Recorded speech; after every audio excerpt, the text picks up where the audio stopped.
Bonjour, bonjour à toutes et à tous pour ce webinaire sur le sujet de la reconversion. Alors dites-moi, faites-moi juste un petit coucou pour me dire si le son et l'image sont OK. Et si c'est OK, on va tout de suite démarrer. Donc aujourd'hui, je suis avec Ophélie. Ophélie qui est Bonjour à notre tous. intervenante en communication et en marketing et qui accompagne les élèves en grade 3 justement la voie du travail ou en tout cas de l'emploi à travers différentes théories. Je vous invite toutes et tous à couper vos micros. On a le programme, c'est un petit quart d'heure de présentation sur un document partagé pour vous donner un petit peu qu'est-ce qui se passe quand on se reconvertit, vous expliquer ça. Et puis après, on aura un ou deux de nos élèves qui vont vous parler un petit peu de leur parcours, vous expliquer comment pour eux ça se passe concrètement. Voilà. Donc je vais tout de suite partager mon écran et on va attaquer. Est-ce que c'est OK? Est-ce que vous voyez bien le partage d'écran? Ouais, c'est tout bon. Un petit pouce levé pour me dire si c'est bon. Parfait, merci.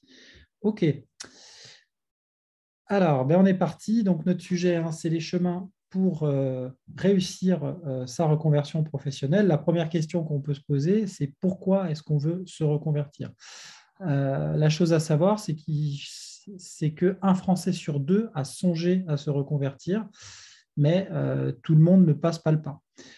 Alors, voici 9 raisons qui vous montrent que se reconvertir est un bon choix. Alors, on va évoquer ces 9 raisons. La première raison, c'est de vous dire que les profils créatifs ont besoin d'être stimulés et que, mise à profit, la créativité donne du sens à ce que l'on fait.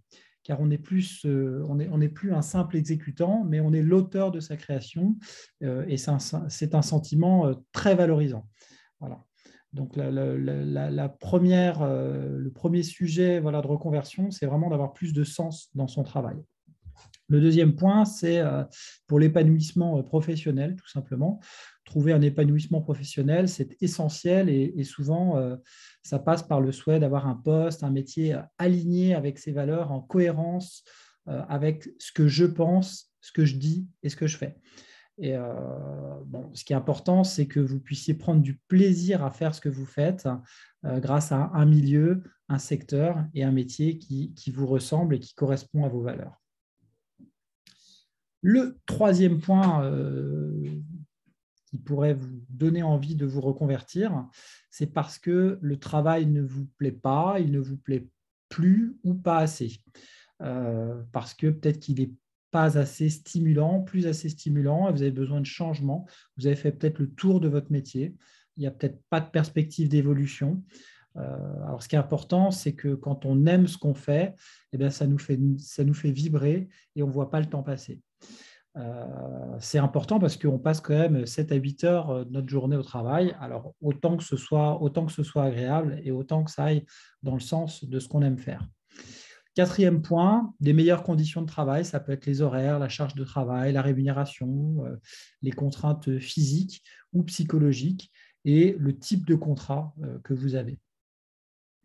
Ensuite, cinquième point, un meilleur environnement de travail. Ça peut être le rapport avec vos collègues et votre hiérarchie, ça peut être le fait de travailler en autonomie plutôt qu'en équipe, ça peut être le lieu de travail, ça peut être géographique, l'agencement de l'espace, est-ce que c'est un endroit calme, est-ce que c'est un endroit bruyant.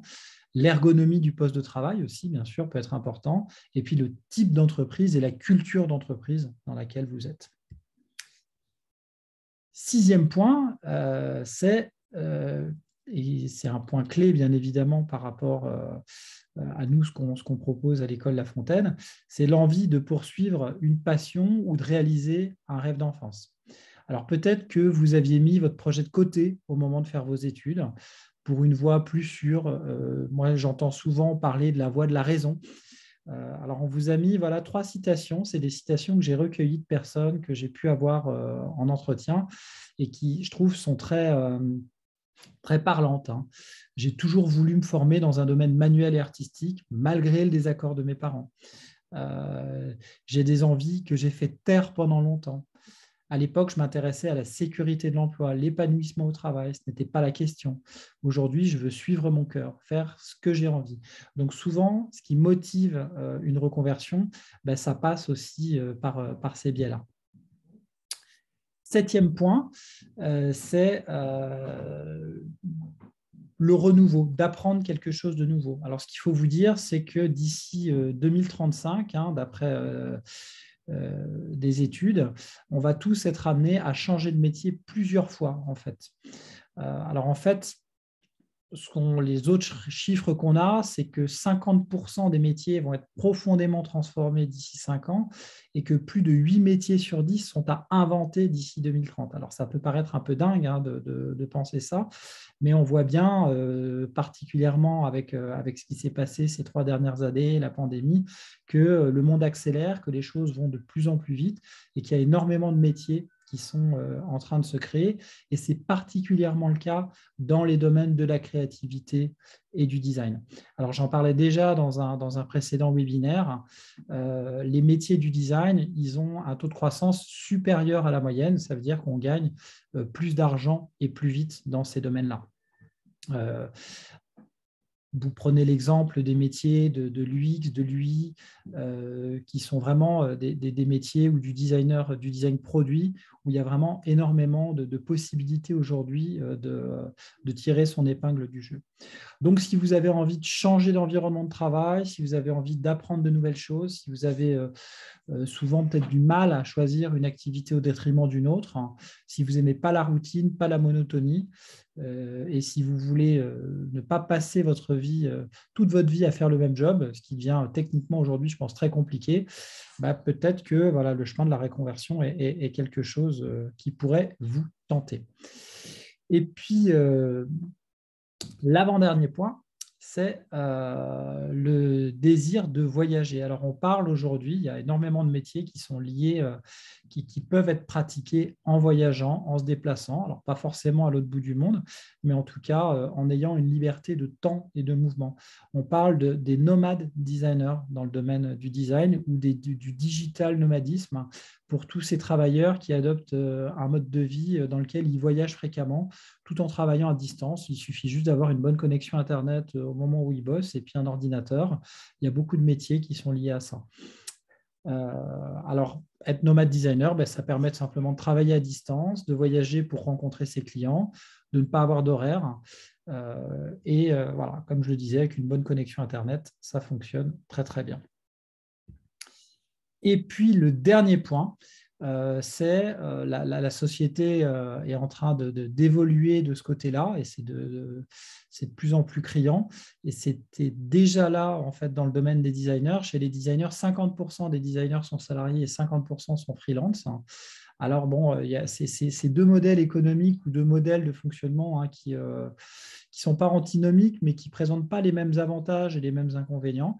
En tant que freelance, ben, vous avez peut-être l'incertitude de la fin de mois, mais vous avez une indépendance de temps et de mouvement, une liberté de ce côté-là. De l'autre côté, en tant que salarié, vous allez avoir plus de sécurité, mais voilà, peut-être plus de contraintes. Alors, voilà, petit bémol, bien évidemment, quand on veut être à son compte, ça demande bien sûr beaucoup de motivation, ça demande une bonne organisation et d'être bien entouré. Dans le cadre d'un salariat, il y a énormément de choses qui vont être pris en compte, pris en charge en fait finalement par le collectif qu'est l'entreprise.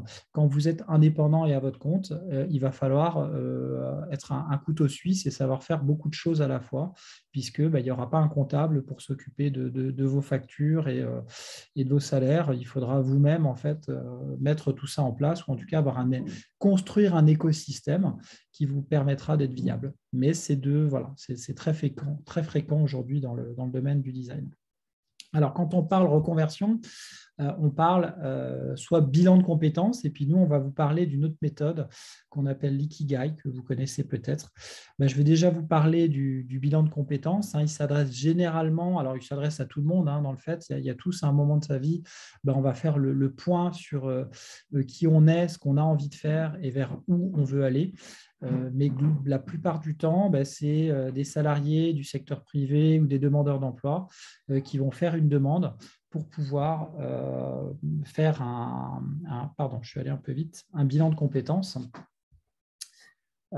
Et ce bilan de compétences, il a pour objectif de permettre à des salariés d'analyser tout simplement leurs compétences professionnelles et personnelles, ainsi que leur aptitude et leur motivation afin de définir un projet professionnel et un projet de formation si besoin. Il faut vous dire qu'un bilan de compétences, ça coûte entre 1 500 et 3 000 euros, donc avec une moyenne autour de 2 000 euros, et qu'il y a, si vous cherchez bien, il y a pas mal d'aides en fait, qui peuvent être disponibles. Ça peut être via votre CPF, ça peut être via l'aide individuelle à la formation sur Pôle emploi, ou si vous ne pouvez pas bénéficier de ces deux aides, il faudra financer de votre poche le bilan de compétences pour faire le point finalement sur vos qualités, vos aptitudes et ce dont vous avez besoin finalement pour pouvoir vous former, être efficace et bien sûr aller vers un nouveau métier. Alors, une autre façon de voir les choses, c'est on va dire un super complément du bilan de compétences. Et tous ceux qui participent à la conférence aujourd'hui, on va vous envoyer en fait ce petit schéma et vous l'aurez en mode vierge, vous pourrez le remplir vous-même, vous recevrez un petit mail avec cet élément-là. Je vous invite vraiment à jouer le jeu parce que c'est très intéressant. L'ikigai, en fait, c'est un terme japonais qui se traduit par trouver sa raison d'être. Donc l'objectif en fait c'est vraiment de faire le lien entre ses passions, ce qui peut nous permettre de gagner notre vie, qu'est-ce qu'on peut faire pour aider la société, notre place finalement dans l'environnement et ce dont le monde a besoin. Donc quelques petites précisions par rapport au schéma. Quand on parle de pourquoi on peut être payé, il s'agit plutôt de pourquoi on peut être reconnu, valorisé. On parle plus de reconnaissance que d'argent, même si à un moment, bien évidemment, on va monétiser son savoir. La notion de mission, elle est liée à la communauté, au fait de participer à quelque chose de plus grand et non pas à une mission au sens professionnel. Et puis la vocation, c'est une combinaison entre le travail et le bien-être.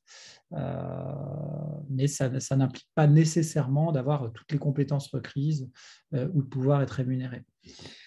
Donc, d'une manière générale, la notion d'argent et de profession n'ont presque pas lieu d'être dans l'ikigai, puisqu'il s'agit d'une quête de sens dans sa vie et non pas d'une recherche formelle d'emploi.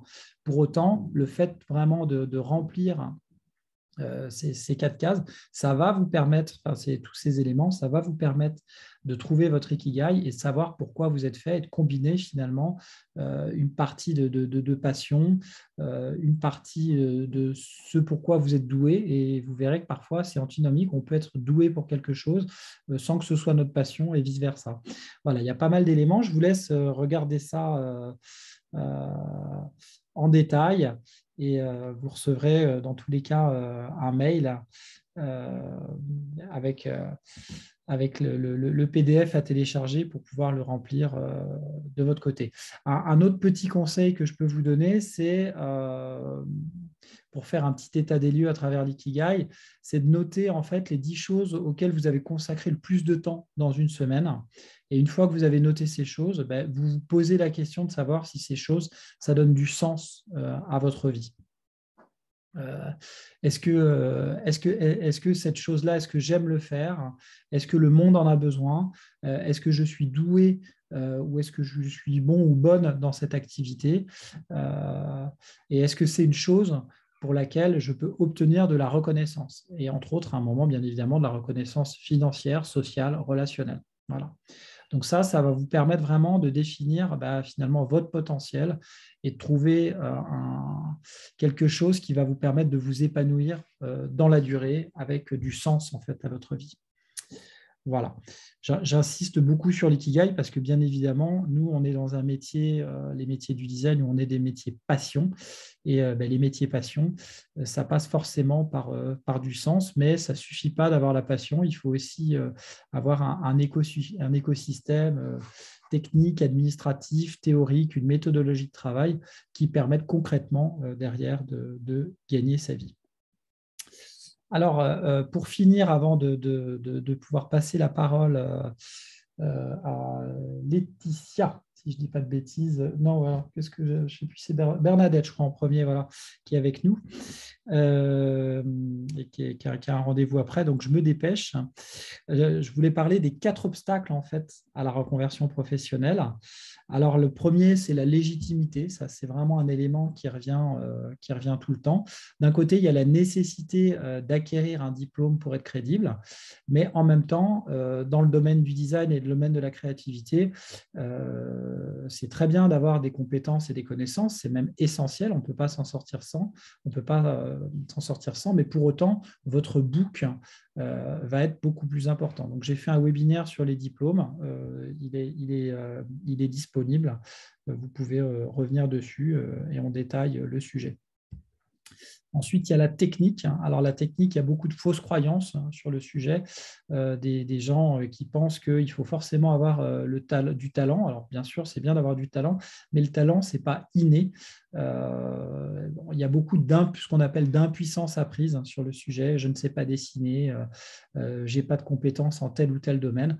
Tout ça, ça s'apprend en fait. Ce qu'il faut, c'est être bien accompagné pour acquérir les bonnes compétences et la méthodologie de travail spécifique à tel ou tel métier. Dans notre cas, bien évidemment, les métiers du design. Troisième blocage très important, c'est la confiance en soi. Alors, il faut vous dire que 80% de la réussite, c'est de la confiance.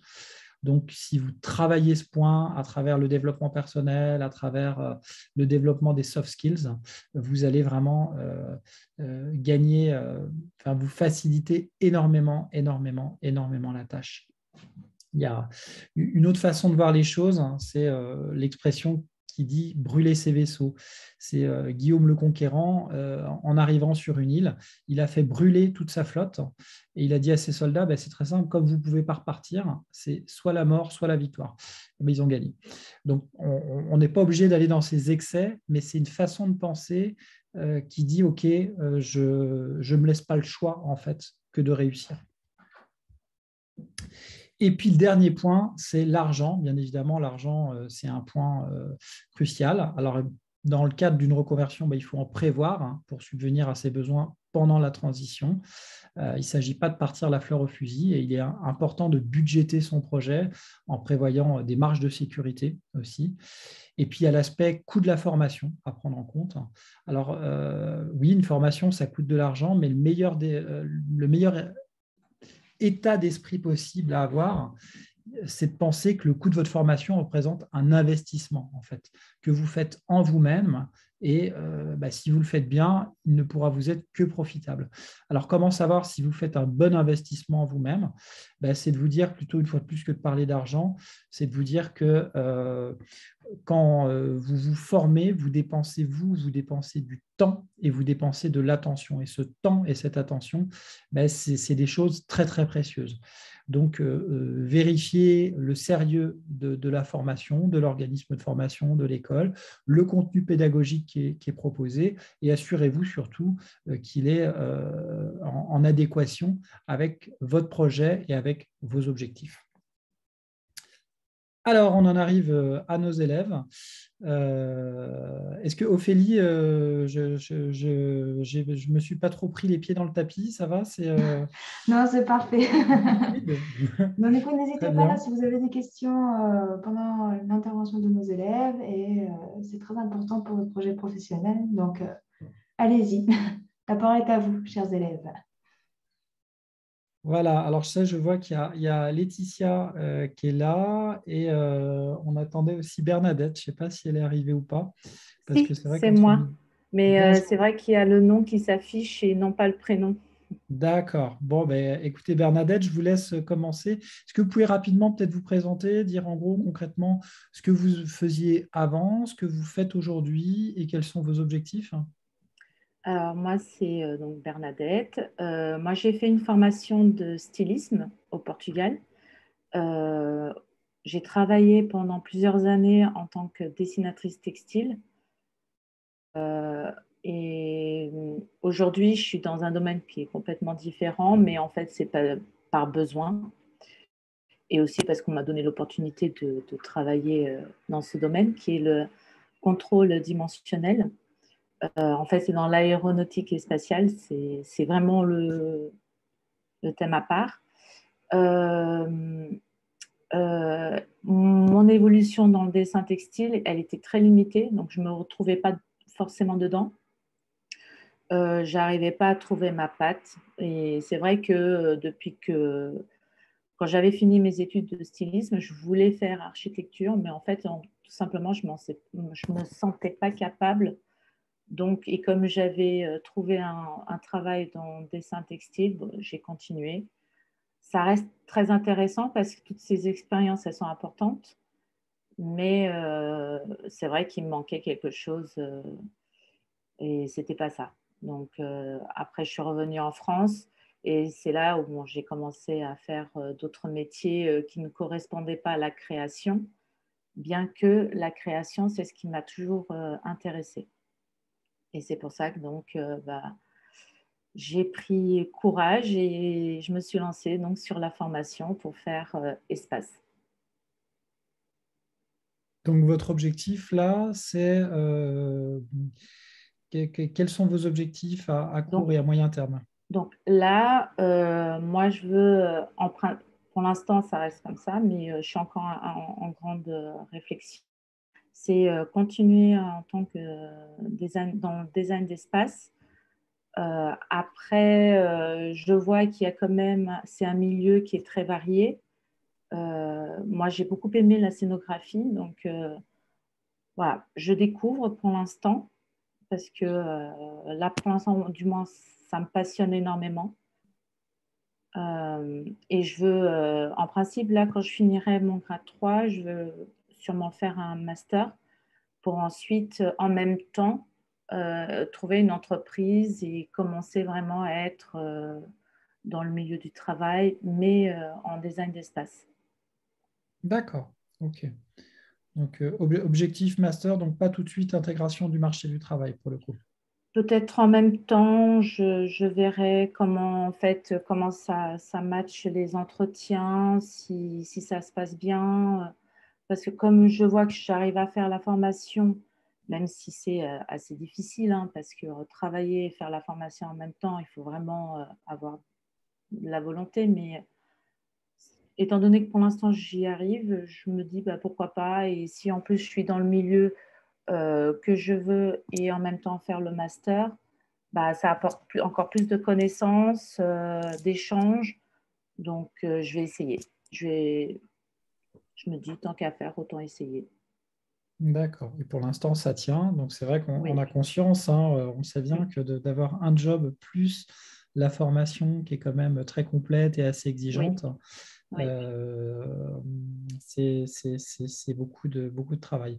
Il y a d'autres choses que vous avez envie Oui. de transmettre justement sur votre quotidien ou votre situation aujourd'hui en tant que sur le domaine de dans votre reconversion?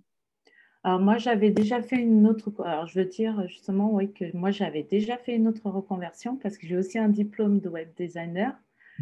Mais en fait, j'ai toujours essayé de repousser mon rêve quand j'étais jeune. Mais en fait, on arrive à un moment, ça ne sert à rien. Donc, du coup, autant essayer de se lancer et on va voir, bah, on y arrive en fait. Parce que quand on fait ce qu'on aime, on y arrive. Moi, je me rends compte maintenant, parce que travailler en même temps et étudier en même temps, je me rends compte que bah, quand on veut vraiment, quand ça nous plaît vraiment, on y arrive sans aucun problème. Bon, ben, c'est un beau témoignage, ça donne du courage. tout ça. Ça donne du courage et de l'enthousiasme. Merci beaucoup. Je ne sais pas si Merci à vous. Laetitia, vous nous entendez? Parce que je vois que Oui, l'iPad. Oui, oui, je bonjour. suis là. Je suis là. Voilà. Merci beaucoup, Bonjour. Bernadette. Et puis, on va passer voilà, à Laetitia Merci qui à a vous. un Bonne autre. continuation. Merci. Merci. À bientôt. Au À revoir. bientôt. Du coup, je me présente. Vous Oui. m'entendez bien là, c'est bon? Ouais. Donc voilà, alors donc, moi j'ai 46 ans. Excusez-moi, juste 2 secondes. Excusez-moi. Donc j'ai 46 ans. Donc là, je suis en grade 3 en fin de formation. En fait, je termine. Du coup, voilà, pour vous parler de mon parcours très rapidement, j'ai une formation de travailleur social. Et ça fait. Alors, je suis sur un poste moi, qui me plaît, qui est assez intéressant. Je travaille dans une institution, donc c'est un peu. Voilà, ça peut un peu freiner parce qu'on se dit on a un cadre qui est assez intéressant au niveau des horaires, des avantages, etc., la sécurité de l'emploi. Mais à un moment donné, voilà, je me suis dit, il me manque tout l'aspect créatif. Et du coup, j'ai voulu sur le travail depuis quelques temps. J'ai fait un bilan de compétences qui ne m'a pas du tout orienté vers le métier forcément d'architecte d'intérieur. J'avais vraiment bien, voilà, ça, on avait juste cerné qu'il me manquait la créativité dans mon métier. Et après, j'ai fait une pause en 2020 puisque j'ai eu un petit. Hein, donc, j'ai arrêté pendant un an. Et ça m'a permis en fait de faire le point suite à voilà, mon bilan de compétences, tout ça, cette pause professionnelle. Donc, j'ai cherché un peu sur Internet, j'ai essayé de regarder. Et du coup, j'ai vu que se former pour être architecte d'intérieur, c'était possible à distance. Donc, ça m'a ouvert vraiment des possibilités puisque j'ai quand même 4 enfants. Donc, voilà, je suis dans un département rural, donc voilà, c'était la formation comme ça en présentiel, c'était pas possible pour moi. Et je suis tombée donc sur la formation à l'école de La Fontaine qui m'a d'autant plus plu parce que je l'ai trouvée complète. Hein. C'est-à-dire qu'on n'apprend pas que le métier d'architecte d'intérieur, il y a aussi tout l'aspect un peu gestion d'entreprise, économie, etc. Et moi, mon objectif, c'est vraiment de créer ma boîte. Donc, je ne veux pas être salariée après, je veux vraiment être à mon compte. Donc voilà, je suis partie sur La Fontaine parce que j'ai trouvé que c'était pas que le métier d'architecte d'intérieur, on apprenait ça bien entendu, mais il y avait aussi tout l'aspect création d'entreprise, accompagnement qui me correspondait. Donc voilà, voilà. Alors ce que je voudrais dire pour ceux qui souhaitent se lancer dans une reconversion, c'est de ne pas hésiter parce que si vous êtes sur vraiment si vous êtes sur une voie qui vous plaît, en fait, moi, je me rends compte que les portes, elles s'ouvrent. En fait, les étoiles s'alignent, c'est vraiment un truc de fou. Il y a plusieurs choses qui se passent et on se dit, mais en fait, on se rend compte qu'on est en train d'accomplir un destin en fait, qui était là, mais qu'on n'osait pas. Et pour beaucoup de choses, je me suis rendu compte que. Alors, moi, je continue à bosser, hein, je suis à 80%. Et donc, voilà, avec 80%, je me suis dit, est-ce que je vais y arriver? Surtout que j'ai choisi la version speed learning, donc faire les 3 ans en 2 ans. Alors, ça demande beaucoup de boulot, d'investissement. Mais en fait, quand on est sur une formation qui nous plaît et qu'on sent que voilà, ça nous intéresse, et bien on y arrive. Quoi. Il n'y a pas de. Voilà, c'est ça. On met un peu sa vie sociale entre parenthèses, mais ceci dit, pas tant que ça quand même non plus. Hein. Mais voilà, on fait des choses qui nous intéressent, on se passionne, on rentre dans un nouvel univers plus créatif. Et en fait, moi, j'ai trouvé les cours super intéressants et en fait, ça s'est fait. Quoi. Là, ça fait 2 ans, je sors de la formation. Donc c'est tout à fait réalisable. Quoi. Voilà. Faut pas se freiner, en fait. C'est nous qui nous mettons des freins à la tête. Quoi. Parce qu'en fait, une fois qu'on se lance, on se rend compte que c'est tout à fait réaliste et on se dit, ben, si j'avais su, j'aurais fait plus tôt, quoi, presque. Donc voilà. Et après, comme disait Mathieu tout à l'heure, effectivement, le coût de la formation, il faut le voir comme un investissement. Moi, je veux créer ma boîte, donc j'envisage maintenant de la créer la fin d'année.